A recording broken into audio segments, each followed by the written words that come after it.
할렐루야, 새벽기도에 오신 성도님들을 주님의 이름으로 환영하고 축복합니다. 제가 잠시 기도하고 하나님 말씀 나누겠습니다.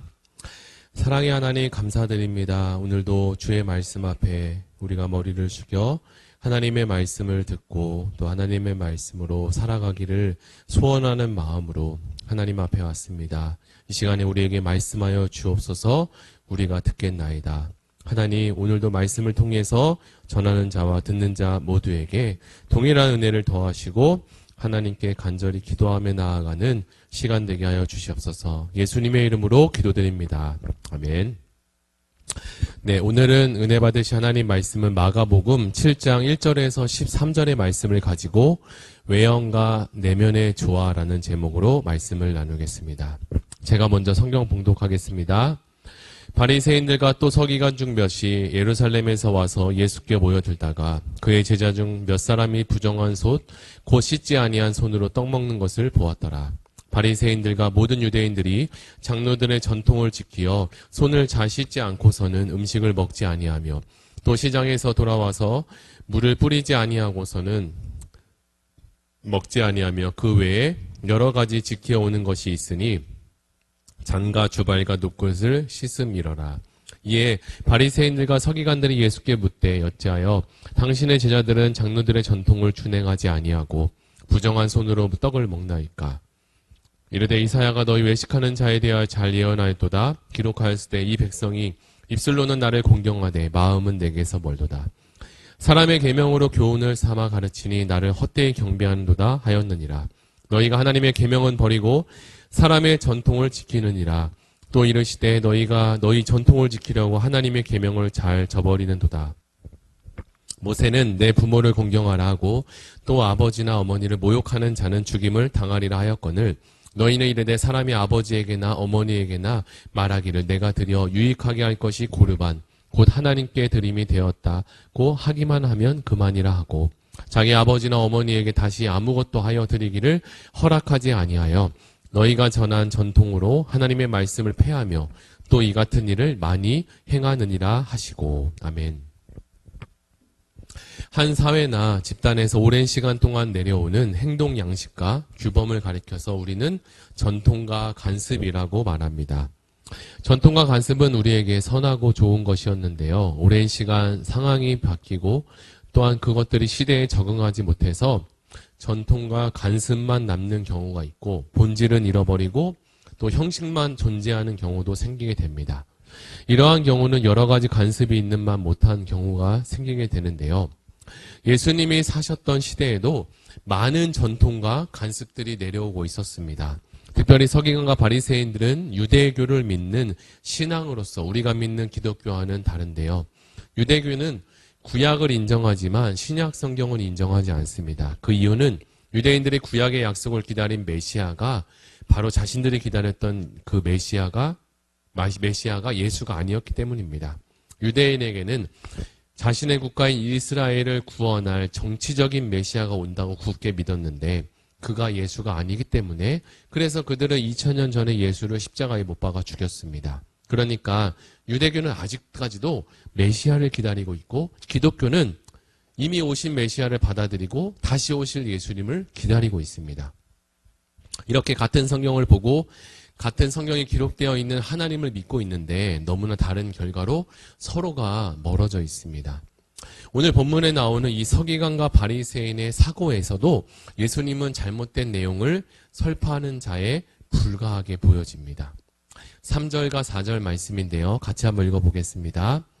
바리새인들과 모든 유대인들은 장로들의 전통을 지켜 손을 잘 씻지 않고서는 음식을 먹지 아니하며 또 시장에서 돌아와서도 물을 뿌리지 아니하고서는 먹지 아니하며 그 외에도 여러 가지를 지켜오는 것이 있으니 잔과 주발과 놋굿을 씻음이러라. 바리새인들과 유대인들은 예로부터 내려오는 장로들의 유전과 전통을 잘 지켰습니다. 그들이 전통에 따르면 손을 씻지 않고서는 음식을 먹지 않았습니다. 그리고 시장에서 돌아와서도 물을 씻지 않고서는 먹지 아니했어요. 그뿐만 아니라 그들 나름대로 성경을 잘 지키기 위한 여러 가지 많은 전통의 조항들이 만들어졌습니다. 제가 어렸을 때 주일학교 선생님으로부터 들은 유대인들은 안식일이 되면 일을 하면 안 되기 때문에 어느 정도의 거리도 걷지 않고 또 엘리베이터를 탈 때도 버튼도 누르지 않는다고 해주셨습니다. 엘리베이터의 버튼을 누르는 것도 하나의 일로 간주되기에 안식일에는 모든 버튼이 다 눌려져 있다는 아주 끔찍한 이야기도 듣게 되었습니다. 저는 그 이야기를 듣고 경악을 금치 못한 기억이 떠오릅니다. 이처럼 하나님의 말씀을 오해하게 되면 끔찍하기까지 한 일이 벌어지게 되는데요. 사실 이 정도의 오해는 조금만 수고해도 괜찮으니 괜찮습니다. 그러나 이 오해가 우리의 영혼의 문제까지 오해를 하고 있다면 그리스도가 2000년 전에 이미 오셨는데 아직까지도 오시지 않았다고 생각하고 메시아를 기다리고 있고 구원자를 기다리고 있다는 사실은 참으로 너무 안타까운 일이 아닐 수 없습니다. 예수님은 그런 서기관과 바리새인들을 보며 굉장히 안쓰럽고 또 공허한 마음이 들었을 겁니다. 반대로 서기관 바리새인들은 예수님을 바라보면서 어느 시골에 있던 청년이 와서 자신이 하나님의 아들이고 메시아라고 하니까 반대 입장에서 본다면 그들도 참 이해하기가 어려웠을 것 같습니다. 이렇게 생각해 본다면 서기관과 바리새인의 이 열심이 얼마나 대단했을까요? 율법으로 본다면 그들보다 더 열심히 있는 사람들이 과연 얼마나 있을까? 그러나 저와 여러분은 그 정도의 열심은 아니지만 예수 그리스도의 은혜로 이렇게 구원을 받게 되었고 하나님의 복음을 듣고 알게 되었으니 얼마나 이 또한 감사한지 모릅니다.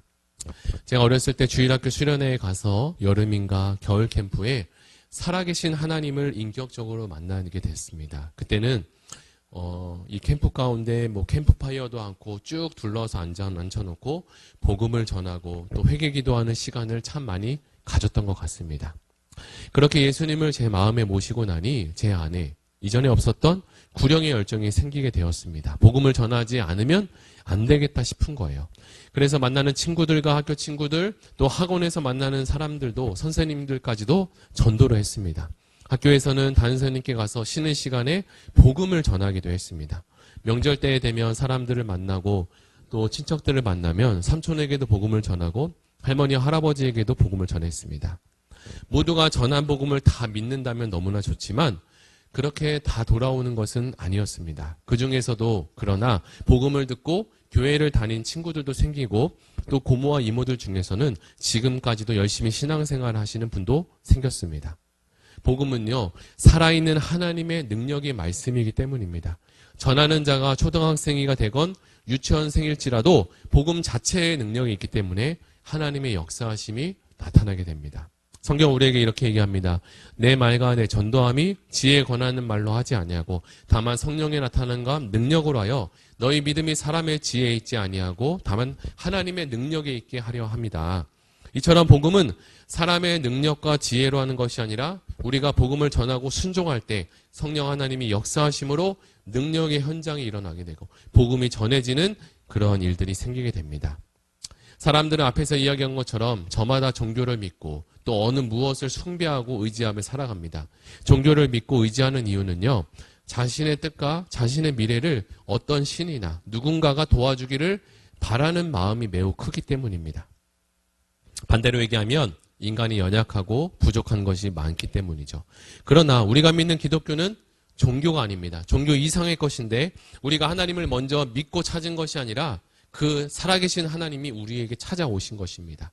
그리고 우리가 신앙을 갖고 이제 신앙생활을 한다 보면 어떻게 하면 이 하나님을 잘 믿을 수 있을까? 그리고 하나님을 잘 섬길 수 있을까? 이런 생각이 내가 하고자 하는 것이 아니라 자연스럽게 이런 생각이 들게 됩니다. 이것은 누가 시켜서 되는 것이 아니라 자연스럽게 하나님이 우리에게 그런 마음을 주시기 때문입니다. 바로 예수 그리스도의 사랑이 우리 마음에 채워지기 때문일 것입니다. 서론에서 이 유대인의 전통에 대해서 그리고 관습에 대해서 잠시 이야기를 드렸는데요. 유대인들은 외부에 나가서 들어오면 손이나 머리를 씻는 것이 위생적인 의미에서 그랬던 것이 아니었습니다. 그들에게는 이런 일들이 종교적인 의미가 매우 컸는데요. 즉 사람이 밖에 나가면 자기도 모르는 사이에 죄인들이 만졌던 물건에 접촉을 하게 되고 죄인들의 손에도 닿게도 되는데 이것을 집에 들어와서 물로 씻어야 전염되지 않는다는 생각에서부터 시작되었습니다. 유대인들은 누구든지 이처럼 바깥에 나갔다 들어오면 손이나 머리를 여러 번 씻었다고 합니다. 다른 말로 표현하면 죄를 씻는 것이었고요. 부정을 씻는 의식이기도 했습니다. 그러나 예수님의 제자들은 죄를 씻는 의식도 행하지 않고 바로 떡을 먹는 것을 보고 서기관과 바리새인들이 굉장히 놀랬던 것이죠. 그래서 그들은 예수님께 이 부분을 가지고 공격하기 시작합니다. 유대인들은 어떻게 해서든지 자신을 깨끗하게 하기 위해 이 부지런히 씻은 것은 매우 아름다운 모습입니다. 그러나 그들은 입술로는 하나님을 공경하면서 신앙이 좋은 것으로 착각했습니다. 여기서 말하는 입술은 외형적인 모든 것을 지칭할 수도 있습니다. 우리는 여기서 참된 신앙이라는 것이 어떤 것일까라는 한번 질문을 던져볼 수 있습니다. 우리는 얼마든지 입술로는 하나님을 존경하는 것 같지만 마음으로는 얼마든지 하나님을 멀리할 수 있다는 사실입니다. 사랑하는 성도 여러분, 저와 여러분도 하나님께 향한 그 마음과 예배드리는 것을 주의 깊게 한번 우리 자신을 살펴볼 필요가 있습니다. 외형적인 모습도 당연히 중요하고요. 그리고 내면적인 모습은 더더욱 중요할 것입니다. 유대교는 오랜 전통과 역사가 있었지만 오랜 전통과 역사가 있음에도 시간이 지나면 변질될 수 있습니다. 우리도 어느 순간 우리의 믿음이 어떻게 변질될 수 있다는 것을 항상 경계하고 하나님께 집중하고 하나님을 더 사모하는 하루가 되시기를 예수님의 이름으로 축복합니다. 다 같이 들은 말씀을 가지고 함께 기도하기를 원합니다. 함께 기도할 때요, 날마다 예수님과 동행하는 자가 되게 하시고 우리에게 습관적인 믿음이 아니라 마음을 다해 드리는 예배하는 믿음이 되게 하시고 우리 다 같이 말씀을 붙잡고 서기관과 바리새인의 전통과 관습이 아니라 그것을 뛰어넘어서 하나님을 사랑하는, 그리고 하나님께 진심을 다하고 사모하는 마음을 가지고 예배하고 말씀 앞에 나아가는 우리 그런 심령 될 수 있도록 위해서 우리 다 같이 기도하겠습니다. 사랑의 주 하나님 감사합니다. 오늘 말씀을 통하여서 하나님의 사랑을 알게 되었고 서기관과 바리새인들이 정말 열심히 있었지만 외형적인 것들이 잘 갖춰졌지만 그 내면은 하나님을 향한 것이 없었습니다.